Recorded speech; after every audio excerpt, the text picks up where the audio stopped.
Brock Lesnar. Anyway. Yeah, sure. Do whatever you want, man. No, I'm not going to do that.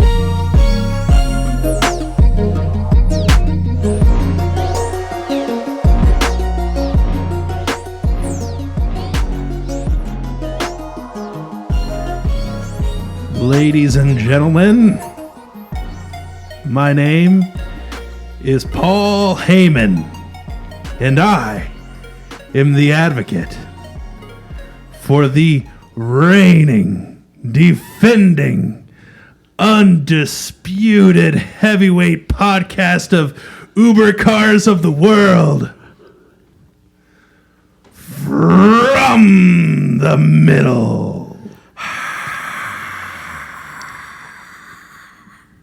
Episode 25.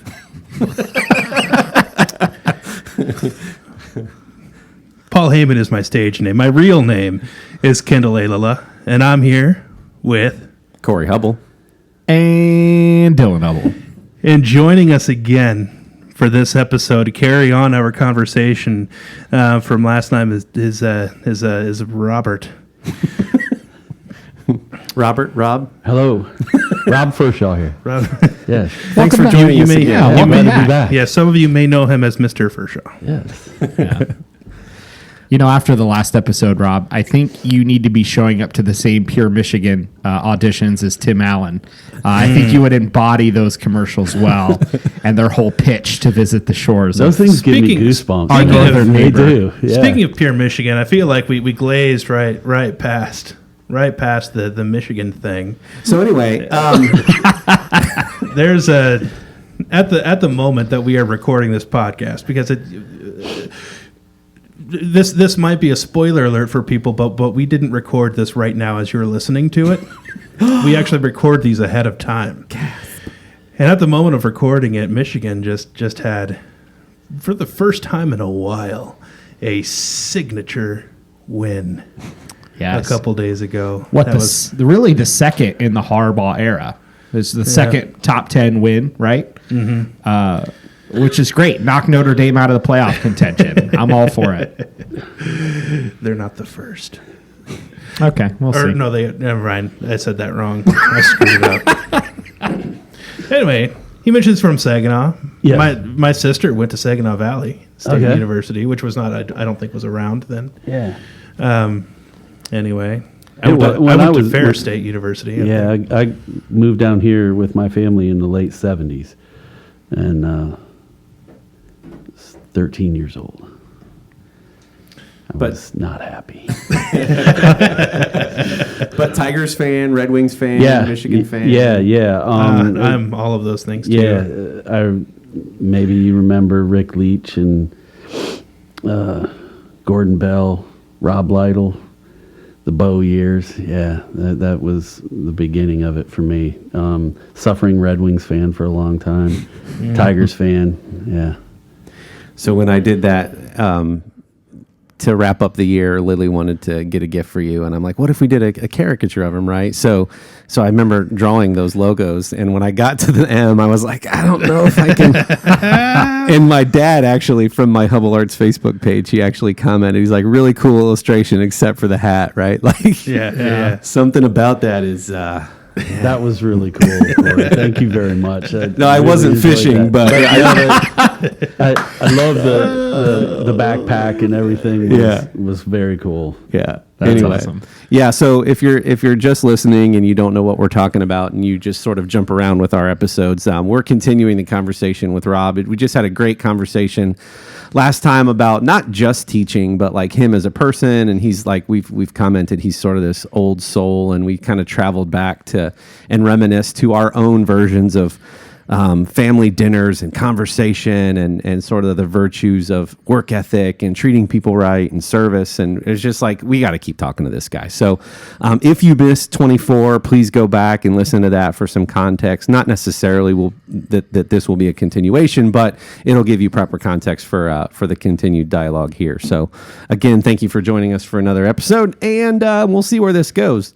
One thing that we kind of Did you guys want to talk about Michigan sports? I mean, is it really? Did we just do that, or do you want to keep going? Because I mean, we can give you the time if you really feel like you need it. I'd rather not push our luck. I'm okay. We're already allowing this canvas behind us that has the M on it. You caught us on a good week. So we were talking about when I asked about why, your transition to teaching, and I said, how did you kind of land on that age? You said you really didn't know it until you had got to 5th grade. I know you're in 6th grade now, but what is it specifically about that age that you really like, and why you kind of landed there?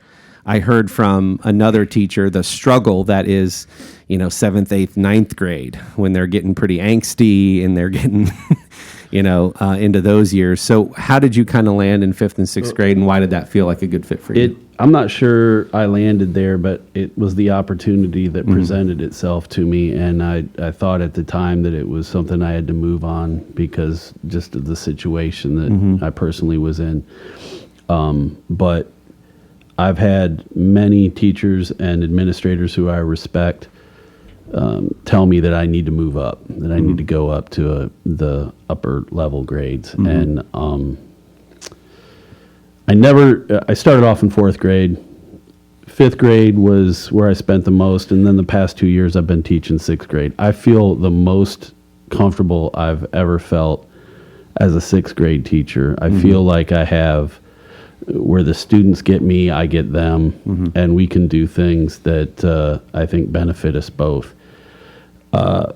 I love the innocence at this age. I love their enthusiasm. I love how they are.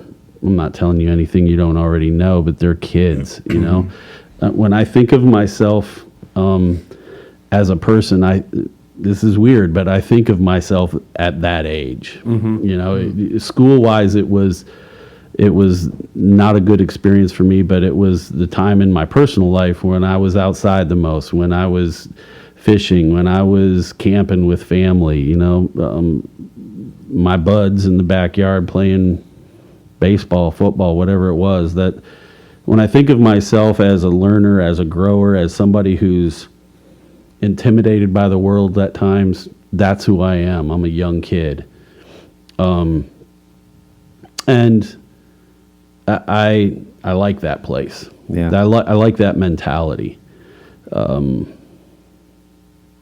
I don't seem to fit in with a lot of adults that I know. Follow-up question there.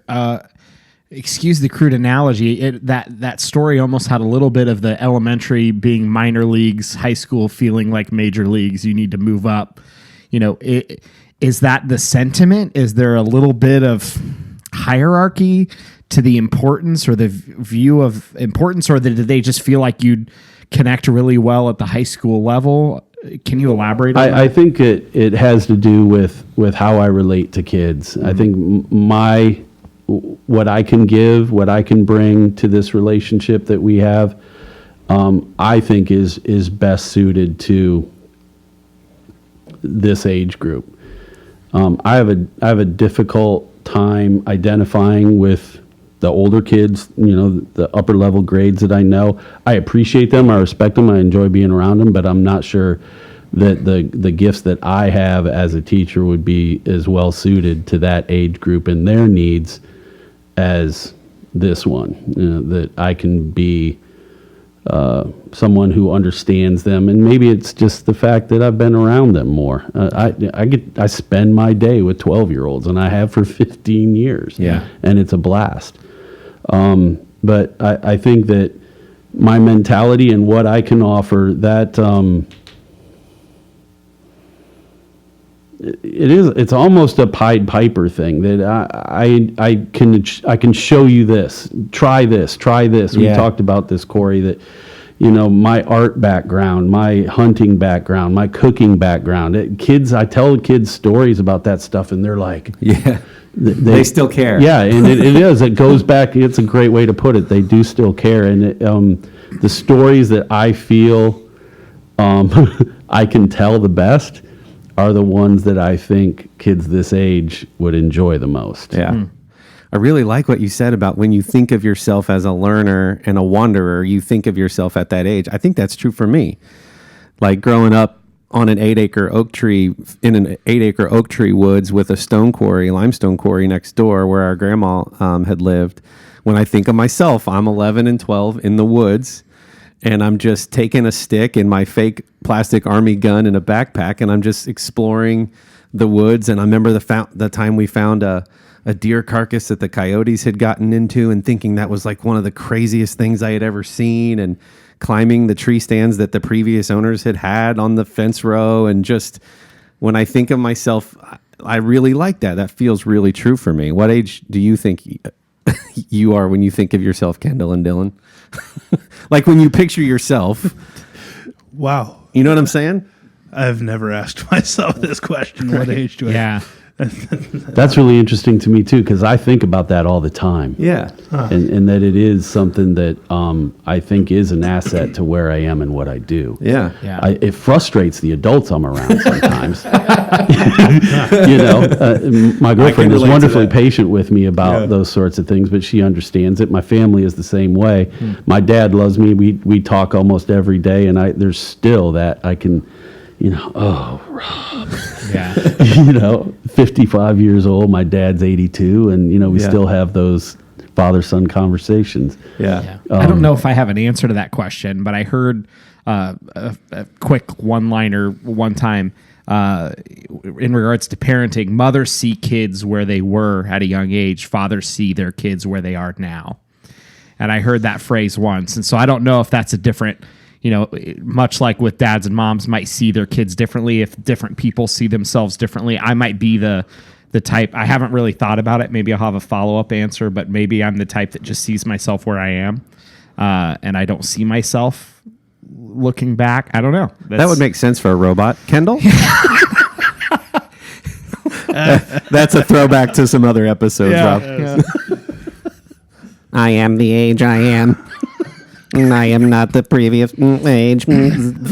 Fine. I'll get deeper with the next question. I'm just kidding. I'm busting your chops. My instinctual answer to that is that I feel older than I am. And that's not a joke of like, you know, oh, my bones have started to hurt now. Yeah. I've often felt that way. I remember as a kid thinking that way, thinking that I feel like I'm acting older than people around me. I don't know if that makes any sense. It makes complete sense. Sherry and I have always... I still feel that way. Yeah. Sherry and I have always felt that way, and for two reasons. One, I told her when I was a sophomore in high school that I was going to marry her. So I was this romantic, sappy idealist who was always a life phase ahead of all my friends. Yeah. Sherry and I were super serious in high school. We eloped when we were in college. My college friends are like, so are you like Mormon or Amish? Or like, they did that was so far out of their thinking. Yeah. Like, why would you do that? But then and so I think because of that, we've always had friends that are older than us. Sure. But that's not, so like Amy and I have been kind of like on pace with most of the rest of culture as far as like, when do you get married? Yeah. I would say I was a phase behind a lot of my friends. I got married later than most of my friends. But when I look at sort of like Facebook and what I perceive to be the average age, I was probably average age when we got married. And then the same thing with having kids. But I would say this, that like when it came to having kids, like we caught up real quick. Because they started coming out 2 at a time. and so like, you know, we put an end to that. And as it turns out, like, you know, we're going to be empty nesters before almost all of our friends now. Yeah. Yeah. And so like, we're kind of looking forward to that. And as saying like, you know, like we were a little bit behind what a lot of people around us were doing. But like we've, you know, caught up. We've caught up and passed. And plus some. Yeah. And plus some. That's interesting. So before we clicked record, Rob, you were talking about a time when you sort of like went or tried to go device free and lived in a barn. And pick up with that story and sort of, I think there's some questions that we'll have in there. Again, serendipity plays a huge role in my life. I was divorced. I lived in an apartment about 200 yards away from where my kids were with my ex-wife. Mm-hmm. And it just got to the point where I needed to be somewhere else. Mm-hmm. And Johnstown was closer to school. I was still working in restaurants when I was first becoming a teacher. On the weekends, I was there. It was great therapy. Everywhere I've ever been, I've met friends who, it's like going to war. You know, the restaurant industry has always hit me that way.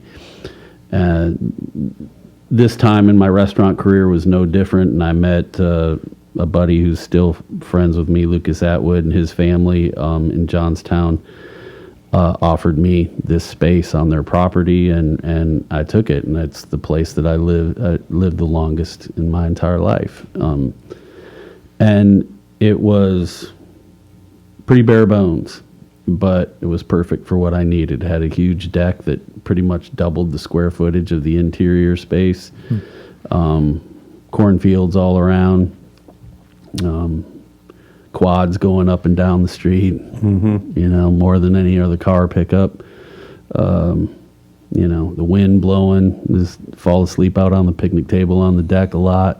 You know, it was peaceful. And it, you know, when I first left that relationship, I was zoning out on Sports Center and the Food Channel and, you know, way too much time on the internet. I started a blog in 2008 that I'm still using as sort of a commonplace book more than a platform for social media or my ideas. It's just a collection. It's electronic bulletin board, basically. Mm-hmm. But it's good therapy, and all that came from it too. But getting disconnected, the no TV, the no internet, I think there's a good argument to be made that it kept me straight. Yeah.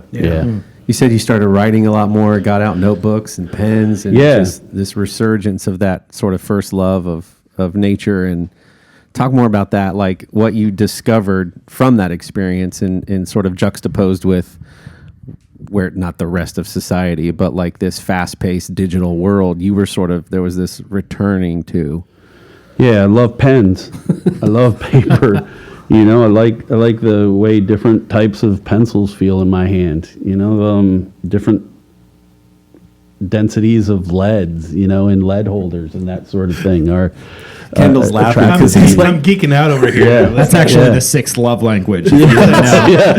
Kendall got it nailed down. And, you know, my toolbox that I had in design school for the short period of time I was there is still a fixture in my classroom. And I've got, you know, Chinese charcoal ink in there and, you know, brushes, and showing the kids, you know, just, you know, using these things as places to just have the footprint of your thoughts and everything is, to me, a good place to go when everything else is hitting the fan.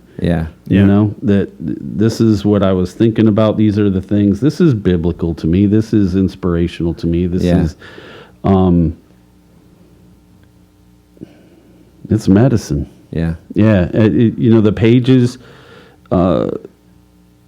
turning the pages. I mean, just the feel of that paper and just the way those pages go through my thumb right there is therapeutic to me. Is that a moleskin? Yeah, good old moleskin. It's more thoughtful. The act of writing something down is important to me too. It's something that before we'd start recording this, you had mentioned specifically, just the process of writing is helpful, and it's thoughtful, and it makes you sort of stop and think a little more.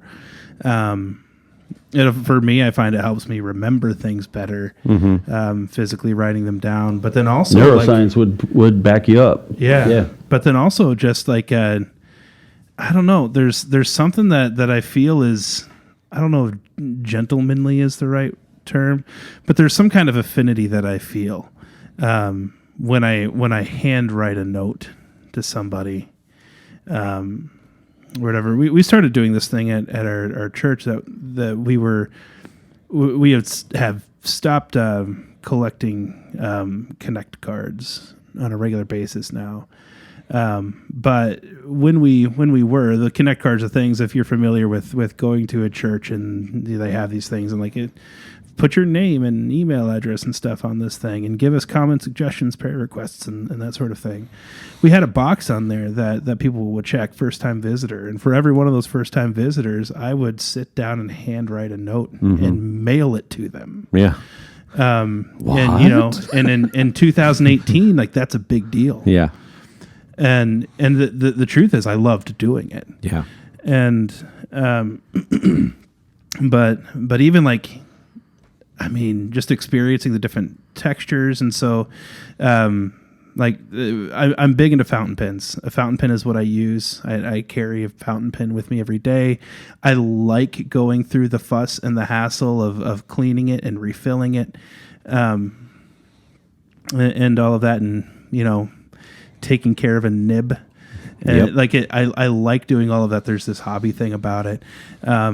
And then also having good paper, because if you're into writing with fountain pens, you're going to have feathering and bleeding and things if you just use any kind of paper. And so finding good papers to write on and things is just so.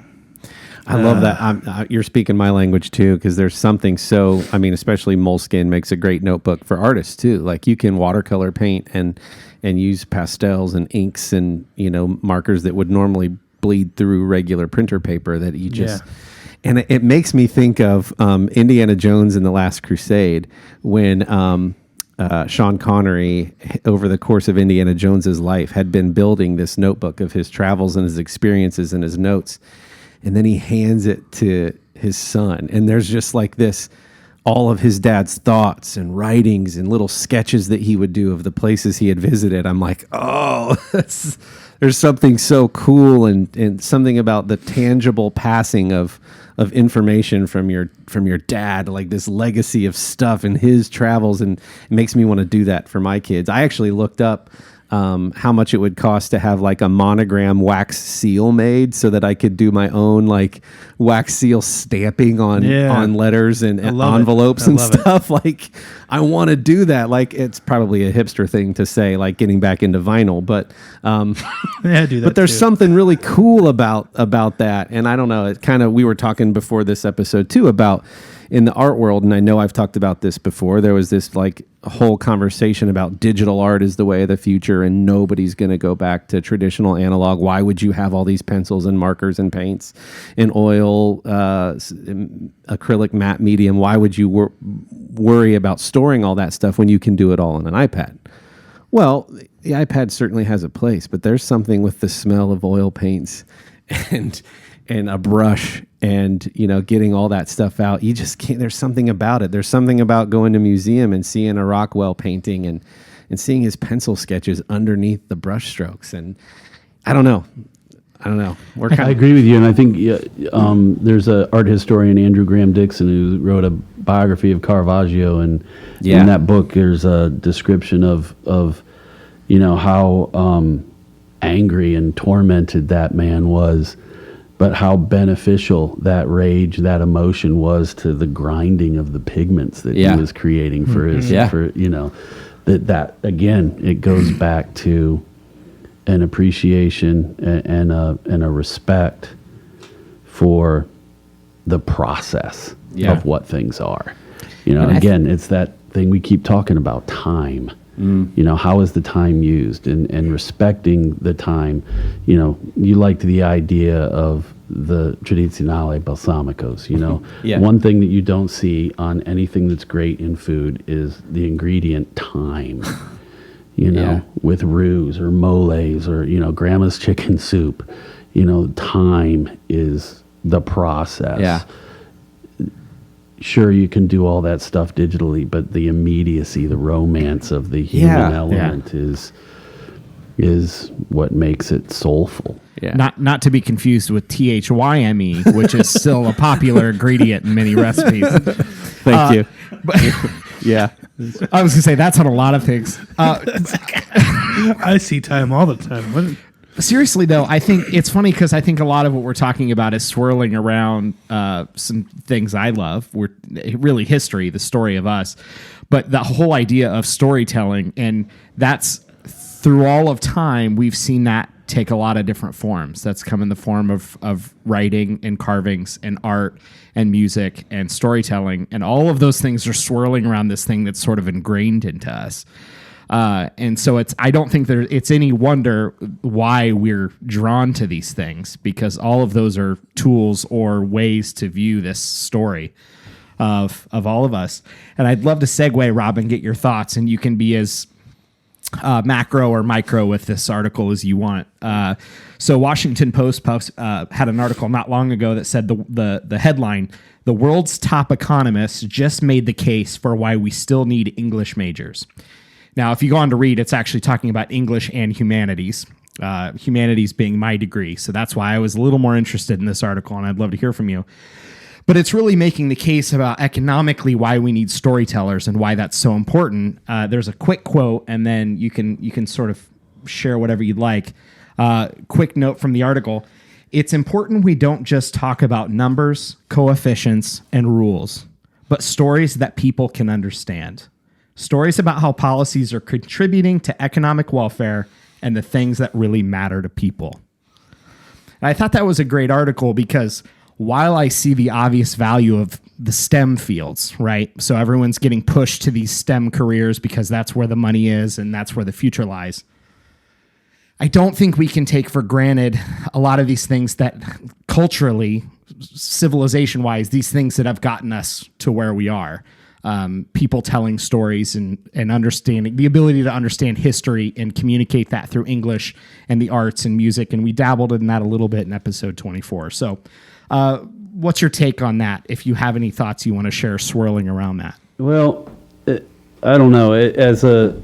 As a romantic, when you said economic, that there's some sort of value placed on it, the first thing I think about as a storyteller and as somebody who's interested in beauty is that first time we put a value on anything beautiful, it's probably losing its value.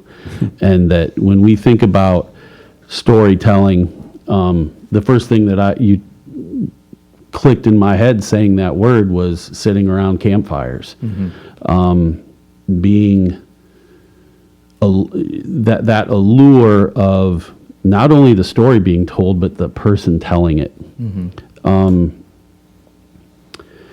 We do need English majors. We need shamans. We need spiritual enhancement. People who can do that for us and to us, and teach us how to do it for ourselves. I think my girlfriend was an English major. She's a potter. She's a painter. She's an amazing cook. She's hiked 2/3 of the Appalachian Trail by herself in sections. I mean, this again, storytelling, the things that get me and that excite me and that make life worth living to me is the romance of the moment. It's not just the food I'm eating. It's what the restaurant smelled like. It's what Jess smelled like. People used to come into my store and say, hey, I had this olive oil in Italy. Can you get it for me? Yeah, sure, no problem. Here it is. It doesn't taste like it. Well, you're not in Italy. You're in Granville, Ohio. And that story is different in Granville than it was in Tuscany. When we look at, now, if you want to talk about economics in terms of spiritual value in the stories that we tell, and I'm not sure I'm understanding that. No, this is great because the article was probably making a point it didn't realize it was making. They're just trying to say how important it was economically speaking, but I don't think they were even willing to open it up to the world at large needs this, not even from an economic standpoint. So I found it interesting as I'm reading it, thinking there's much more important reasons than purely the economics of it, but it's a good kind of launch pad for however you want to take it. Yeah, where do we go for poetry now? Where do we go to hear the stories of, Caravaggio raping someone, stabbing someone, stealing from someone, and then painting a painting. Like, I don't know. I don't know where that comes from. I don't know where that goes. That's a great question, Dylan.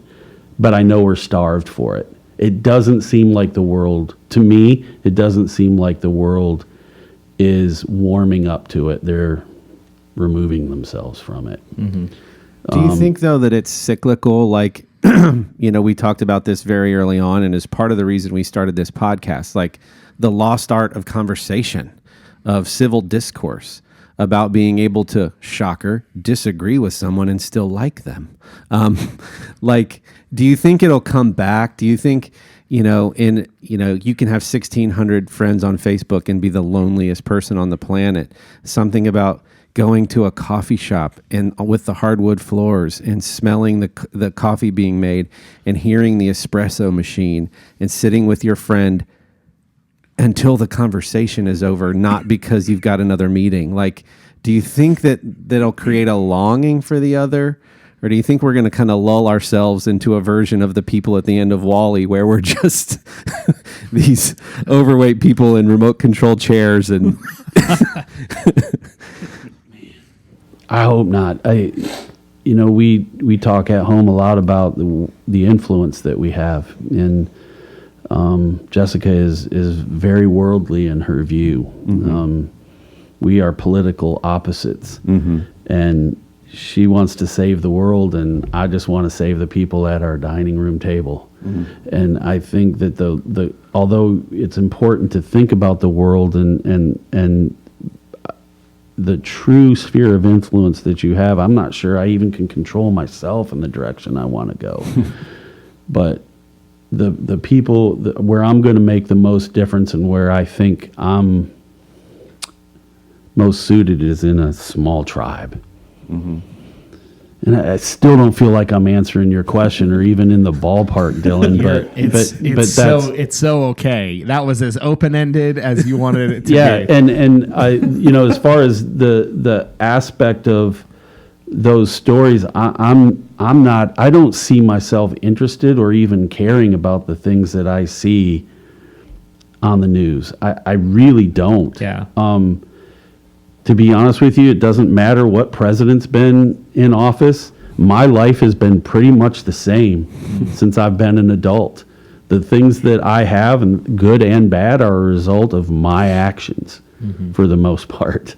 And when I've screwed up, eventually I've come back to figure out and be honest with myself that, yeah, Firchau, you blew it on that one. Yeah. But if I, in the greatness that I had or the achievements that I've been able to realize have come as a result of hard work and doing the things that I was brought up appreciating and respecting. So good. You said something earlier too about not just storytelling or the meal itself, but the ritual of it. I think there's something beautiful about ritual and the way that we grew up, whether it was an older relative telling the Christmas story on Christmas Eve. If that's something that you grew up sitting around as kids by the fire experiencing, that's something that you want to keep doing for your kids. And I just hope that those rituals, that the processes, that we keep that baked into society, because it's the richness of life in my mind. We were talking earlier about why is it countercultural to be a creative or a designer, design thinking in a corporate setting. Like, I think those are the things adding richness, and that's coming from a creative, so I'm a little biased, but I think each world needs probably what the other brings, and it comes with conversation and being open to it, right? Because if I'm honest, I could use a little more left brain analytical. Man, I saw a quote on Facebook that said, God knew I would be too powerful if I could do math. like I can't. I just can't do it. I've tried. I know, can't die in the poorhouse. That's something that I grew up hearing. But it's a struggle for me. So I could use more of that. And maybe the left brain analytical folks should sit down with some watercolors every once in a while. It would probably be helpful. That's really good. I have some more traditional questions about your education, all of that, if that's okay. I'm going to give a shout out to a friend of mine that we go way back, Kristen. She's a teacher, a fellow history person. We both went to high school and college together. So, Kristen, thank you for helping with some thoughtful questions because I'm not a teacher.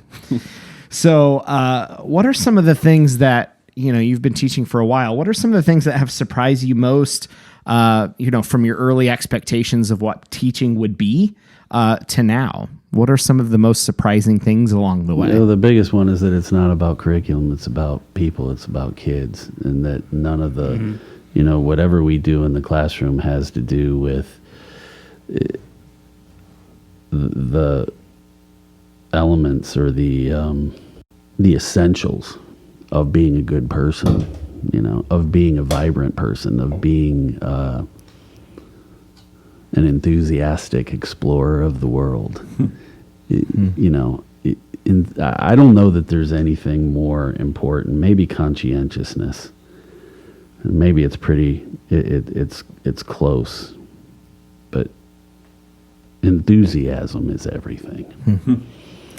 So if that's been one of the bigger things that you've seen over time, do you think that's one of the biggest misconceptions people have about teaching? Or are there other things that are maybe simpler, that because they're not living in that world? I know we talked a little bit in episode 24 about the time spent, and summers off and some of that kind of thing. Would you say that's one of the biggest misconceptions, or what do you find? I think that if people understood what was going on in a classroom or in a school, if they, I don't know if you remember this, Corey, but in curriculum night every year, I always invite parents into my classroom. You're welcome anytime. And I don't know that anybody's ever taken me up on it. But I'd love not only for the kids to see parents in there, but to make them a part of that experience. Yeah. It's a part of the balance that we have to have in order for this thing to work. And the more upfront, transparent things are, the better. But I don't know. Reality, being simple, being real, knowing kids and hanging out with kids and taking an active role in 83 kids' lives every day for 182 days a year is not for everybody. And I'm not sure it's for me, but I like it, and I'm trying. And that it's food service, the restaurant industry was easy for me. I loved it. This is the hardest job I've ever had being a teacher, but I love it even more. Mm-hmm. The uncertainty of every day, being able to, it's not about test scores. It's not about curriculum. It's about hearts and souls of learners and inspiring them. It's not what I do. I don't like the word teacher. I think my role is better thought of as like a fishing guide. I can give you options, but anything that you're going to achieve, anything that you're going to realize as a student is going to be because you've done it, not me. Yeah. I had a very short internship at what is now called the Ohio History Connection towards the end of my time at Ohio State. And the gentleman who was kind of my main go-to contact, he said, officially, your title, if anybody asks, is docent. He said, that's dumb. So you are a historical interpreter. Mm. That is your title as far as I'm concerned. And so I had although it was a very short time, I always had great conversations with him, and I wish I'd been able to chat with him more, but I was out on the museum floor historically interpreting. So, but it feels a little similar there, even just in a tiny, tiny burst that I had. It's like there's more importance to this, but it's also, it's not easily defined, because I think what you're talking about, you have such a wide variety of tiny humans that you're interacting with that are wildly different, and it's not as simple as just saying throw your rod over there, It's not, and Jessica and I were talking about this the other day, and she said, and I don't realize this, I don't think about it this way, but she says what you do and what you're able to do almost in an improv situation is not normal. And maybe that's part of it. A lot of the stories that I tell about